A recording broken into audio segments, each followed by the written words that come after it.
If I were to ask you to list the top 5 solutions that come to your mind in terms of their biggest impact towards solving the climate crisis, what would you say? I bet some of you would say something like, hey, renewable energy is great. It's getting cheaper and more efficient every single day. And we see great adoption stories from all over the world. While a few others would say carbon capture. There are so many startups cropping up all across the world, some in Canada, in Europe, in the USA, and they're all doing great work. While a few others would just say, hey, let's just simply plant some more trees. And a few others would say, let's implement a carbon tax on our companies and countries, or electrification of our transportation system, or maybe regenerative agriculture. And yes, all of you are correct. The big number that chasing here is 1,000 gigatons of CO2 that has to be removed over the next century. And to be honest, we need all hands on the table. We need all of these solutions working together. But really, what are the top 5 solutions in terms of their carbon removal potential? And to find this answer, I was naturally drawn towards Project Drawdown. For those of you who do not know what Project Drawdown is, it's a not for profit organization that has been kind enough to put together a list of 18 solutions. These are all the possible solutions out there in the world, and they rank them in an order of their carbon removal potential. The first technology on the list is onshore wind turbine.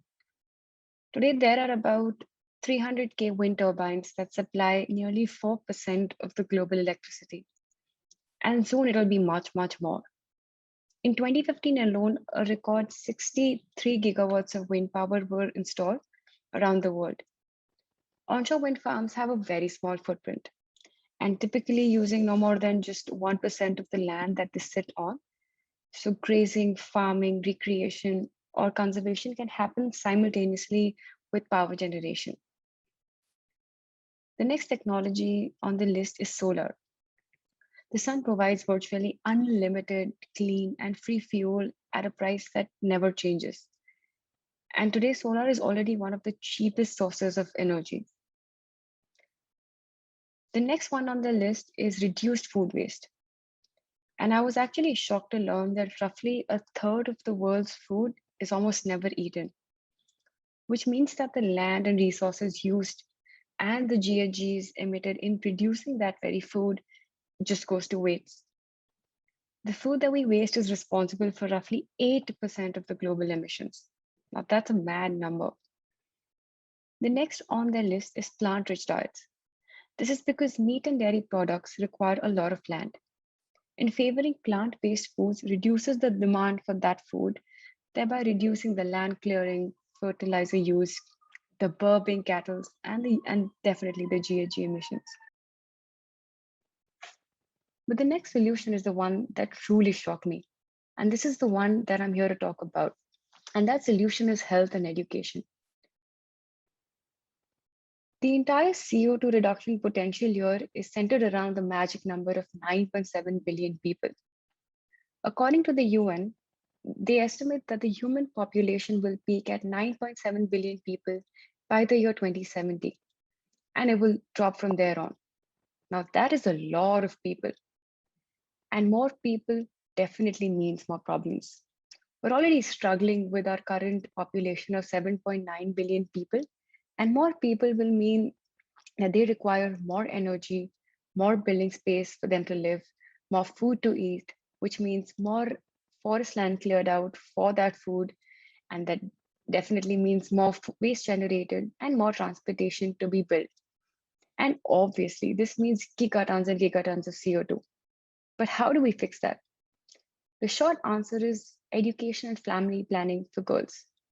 And the math here is pretty simple.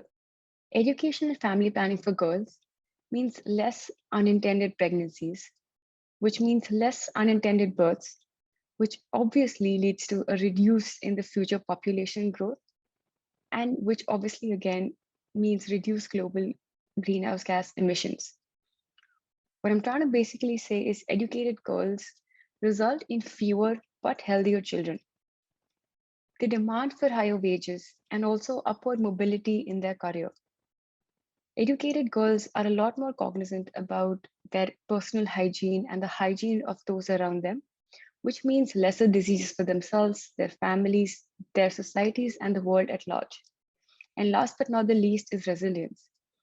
Educated girls, or just girls in general, are more effective stewards of soil, food, trees, and water. But we're here to talk about the solution. So, how can we really do that? The first step is to make schools affordable. We have to ensure that there are enough and more schools available across the world so as to reduce the time and distance that it takes these girls to reach those schools. We have to make our existing schools and these new schools that we're building more girl friendly. We have to make sure that the education that we provide to the girls and the boys at these schools, which is in line with concepts of climate change and how it's evolving over time. And last but not the least, we have to help these girls overcome any kind of health barriers. We have to make sure that the right kind of health education and healthcare reach them in a timely fashion. And this isn't a developed country or a developing country problem. I was actually shocked to realize that about 45% of the pregnancies in the US are unintended. And the solution is fairly simple. It doesn't require us to spend years and years in research labs. So let's be part of the solution and help girls realize their basic human rights. Thank you.